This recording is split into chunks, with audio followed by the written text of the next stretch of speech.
Olá! Sejam bem-vindas e bem-vindos ao Vozes e Vínculos, uma produção cultural do Projeto Vínculos, projeto de extensão da PUC Campinas.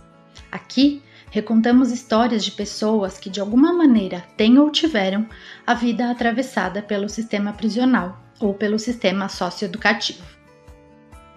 Enquanto projeto de extensão universitária, o Projeto Vínculos tem como proposta uma atuação horizontal, compartilhando experiências acerca do sistema prisional e socioeducativo e construindo de forma coletiva reflexões que, pela perspectiva dos direitos humanos, com empatia, acolhimento e respeito, possam contribuir para o fortalecimento dos participantes enquanto indivíduos e enquanto membros de suas comunidades. Com nosso público-alvo, buscamos alcançar esse objetivo através de oficinas e rodas de conversa mensais, realizadas presencialmente na sede dos órgãos parceiros, que em 2022 são o Centro de Referência de Assistência Social CRAS do Jardim Amanda e o Centro de Referência Especializada de Assistência Social, o CREAS, ambos no município de Hortolândia, região metropolitana de Campinas, interior do estado de São Paulo.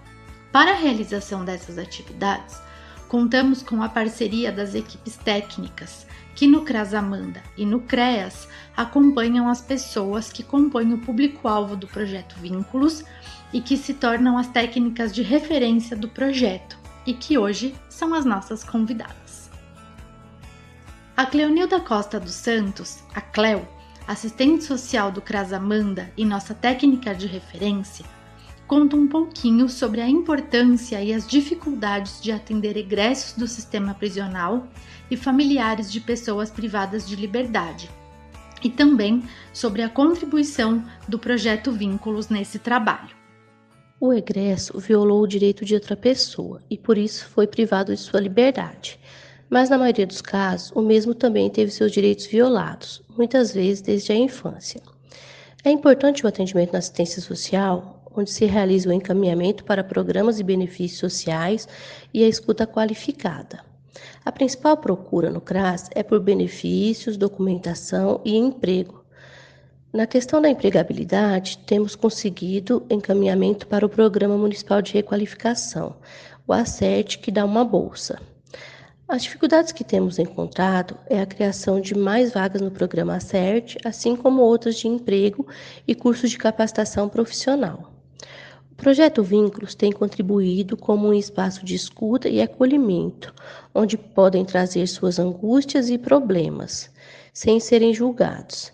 A orientação jurídica através dos bolsistas do projeto também tem sido muito importante, pois não temos advogado no CRAS. O projeto também contribui com o fortalecimento de vínculos familiares e comunitários. No CREAS, atuamos com 2 grupos: os adolescentes em cumprimento de medida socioeducativa em meio aberto de liberdade assistida, ALA, e prestação de serviço à comunidade, a PSC, e também com as famílias desses adolescentes. Nesses grupos, contamos com a colaboração de 3 técnicas: a Sueli da Silva Lima, que é assistente social, a Thaís Merler Elias Teixeira, terapeuta ocupacional, e a Deuseni Alves Gonçalves, que é assistente social e foi quem colaborou com o nosso podcast. A Deuseni faz uma reflexão sobre a importância e as dificuldades de atender aos adolescentes em medida socioeducativa. A importância é que nós estamos falando de adolescentes, né? Que eles estão na fase de desenvolvimento. Então, a gente tem que olhar esse adolescente dessa forma, que ele praticou um ato infracional, mas que ele não é um adolescente infrator, que é uma pessoa em desenvolvimento e merece a chance de mudança de vida. Então, assim, por isso a importância de uma política pública que trabalhe diretamente com esse público. Uma das dificuldades que a gente vê é a dificuldade da própria sociedade.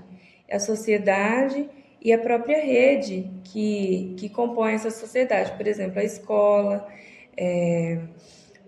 a própria saúde mesmo, né? Então, assim, e por estar na sociedade, a escola e a saúde, ela vem com preconceitos e estigmas sobre esse adolescente. Então, já olha esse adolescente com o olhar de que ele é criminoso, de que ele não tem jeito mesmo, e de que é melhor deixar para lá, né?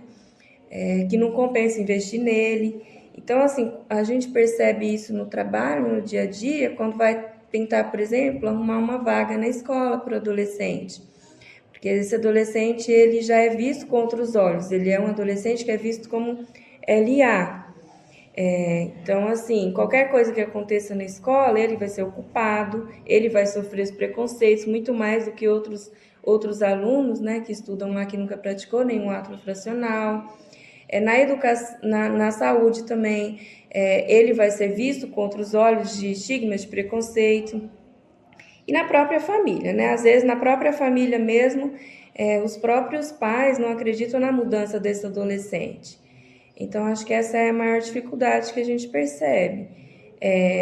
E até mesmo o adolescente, às vezes, muitas vezes nem ele se sente capaz de mudar, né? Ele não vê outros horizontes, não vê outra perspectiva diferente daquilo que ele já é acostumado a fazer, principalmente se ele já ficou muito tempo enraizado no universo infracional. Então, a dificuldade é de mostrar para esse próprio adolescente, para a família e para a sociedade, que ele tem jeito sim, e por ele estar em desenvolvimento, ele merece a chance de tentar fazer algo novo, né? Sobre os desafios em trabalhar com as famílias dos adolescentes, a Deuseni nos explica que as famílias, nós percebemos assim, que tem muitas famílias que a gente chama de funcional, que é aquela família que ela oferece todo o suporte para o adolescente, né? Tanto suporte de proteção, de segurança, que está garantido no ECA, mas também tem famílias que não são protetivos o suficiente para esse adolescente, e que não é nem por maldade, é por questões mesmo até financeiras. Então, assim, por exemplo, as mães que saem muito para trabalhar, então elas passam a semana inteira fora de casa, o dia todo, e acabam tendo pouco contato com esses filhos. E aí eles são criados às vezes soltos, assim, mas não por maldade mesmo, por questão de que precisam de dar conta, né, da questão financeira dentro de casa, porque tem outras crianças pequenas também, outros filhos, né? Então, aí nesse sentido, ela acaba não protegendo, e a própria sociedade também não protege, porque mais de 90% dos adolescentes que nós atendemos em cumprimento de medidas socioeducativas são adolescentes de baixa renda e que estão em comunidades muito pobres, e que ali já está a questão da violência muito enraizada ali. Sobre a contribuição do projeto Vínculos, Deuseni afirma: esse projeto é muito importante porque vem pessoas de fora, né, pessoas que são pesquisadoras, profissionais, que vêm com um olhar teórico, mas que ao mesmo tempo ele junta muito com a prática. Então a gente percebe muito a questão da praxis mesmo, porque é uma teoria, pesquisa de universidades, mas que ela se encaixa perfeitamente com o cotidiano, com o dia a dia desse trabalho com os adolescentes. E é muito importante até para os adolescentes também terem esse contato com uma universidade, que a maioria deles não tem isso na família, nunca nem frequentaram, não sabe nem como que faz, às vezes, para ingressar numa universidade, né? A gente percebe isso. Às vezes a gente pergunta, o que você gostaria de fazer? Queria fazer tal curso, quero ser engenheiro, mas nem sabe que a engenharia é uma faculdade, é um universo muito distante da realidade deles, que tem pouca alfabetização. Então, eles terem contato com estagiários, com professores de uma universidade, isso desperta neles um interesse até mesmo de concluir o ensino e ingressar numa faculdade, né? Então, é bem importante esse olhar que o projeto traz para o serviço de medida socioeducativa. Como indicamos no episódio anterior, no CREAS, também tivemos a oportunidade de conhecer melhor o trabalho da equipe que atende a população em situação de rua, entre os quais egressos do sistema prisional, que também foram ouvidos e cujos relatos serão apresentados em breve neste podcast. Convidamos a Mariana de Faria Calef, técnica de referência da população em situação de rua do CREAS de Hortolândia, para nos contar sobre a importância e as dificuldades de atender a esse grupo. e como o trabalho delas pode contribuir para esta população. Ela atua junto com a Bárbara Cardoso de Oliveira Araújo. Mariana contextualiza a atuação do CREAS e nos ajuda a entender melhor as dificuldades e a importância do trabalho com pessoas em situação de rua. Acredito que seja importante dizer sobre o pano de fundo, de onde nosso olhar e nossas intervenções partem. O CREAS é um dos serviços que compõe nossa política pública chamada SUAS, Sistema Único de Assistência Social. Uma política que tem suas raízes na Constituição Cidadã e que traz o cidadão como uma pessoa com direito a ter direitos. Então, é dentro desta perspectiva que trabalhamos com a população em situação de rua. A partir dela, podemos compreender que as pessoas que se encontram em situação de rua têm quase todos os seus direitos violados, como o acesso à habitação, saúde, emprego e renda, lazer, segurança alimentar, direito à convivência familiar e comunitária, inclusive o direito à cidade, pois há um estigma social de que quem está na rua é perigoso, preguiçoso, viciado, e sabemos que isso não é verdade. Inclusive, uma parcela desta população são trabalhadores, mas que muitas vezes estão em trabalhos mal remunerados, sem direito trabalhista, sem garantia de uma constância. Este estigma inviabiliza que outras realidades de quem se encontra em situação de rua possam ser vistas e faz com que sejamos acionadas frequentemente para fazer uma higienização dos espaços públicos, para retirá-los da cidade, para onde os olhos não podem enxergá-los. Estes pedidos são feitos tanto por representantes de setores públicos quanto por munícipes. Neste sentido, este estigma é uma das nossas principais dificuldades. Outra dificuldade é a falta de ferramentas, ou melhor, como este estigma associa-se às políticas públicas e limita a construção de políticas, de ferramentas efetivas e que poderiam propiciar sua saída da rua, pois entende-se que a questão da pessoa estar em situação de rua é uma questão de desejo individual e, portanto, que depende de ações individuais, e sabemos que isso não é verdade, pois é um fenômeno social complexo que tem suas raízes na história do nosso país escravocrata e desigual. Nesse sentido, depende de intervenções complexas das diferentes políticas, assim como uma mudança estrutural enquanto sociedade. Eu vejo que a importância do nosso trabalho se dá de duas maneiras. A primeira, diretamente com a população em situação de rua, a partir de atendimentos individuais e em grupo, no qual a escuta e a acolhida são premissas das nossas intervenções. E a partir disso, realizamos ações mais individuais, como emissão de documento, inserção em outras políticas públicas, retorno familiar quando de interesse do usuário. A segunda maneira é diretamente com os munícipes que têm moradia, comerciantes e outros profissionais, mas que interfere diretamente a garantia de acesso e permanência da população em situação de rua. E com eles, o nosso trabalho se dá na desmistificação deste estigma, na sensibilização para as diferentes realidades sociais, na articulação e sensibilização em rede para garantir que a pessoa em situação de rua seja vista enquanto um cidadão com direito a ter direitos.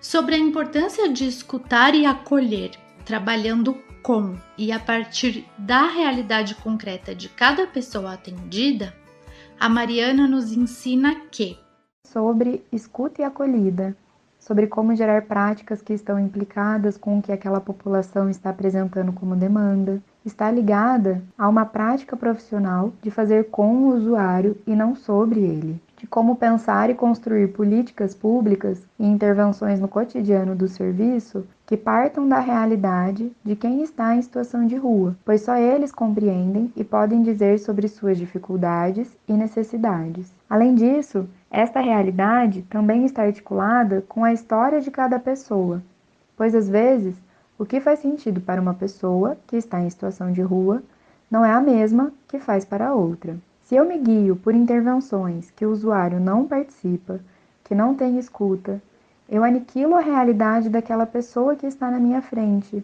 sua história, seus desejos, assim como as possibilidades e potencialidades que ela tem para enfrentar uma realidade que eu não conheço e que só ela pode dizer. Inclusive, podemos pensar na não aderência do usuário ao serviço nesta perspectiva, pois se eu oferto algo que não faz sentido para sua realidade, qual é a possibilidade de ter alguma aderência? Podemos pensar na efetividade deste trabalho que se faz sem escuta, sem acolhimento. Acho que o nosso papel, enquanto técnicos do serviço público, é este: articular a realidade em conjunto com a história de cada um que atendemos, com o que cada política pode ofertar, e a partir disso pensar em outras ações que ainda não estão postas, que precisam ser pensadas de forma coletiva, com o território e com o usuário.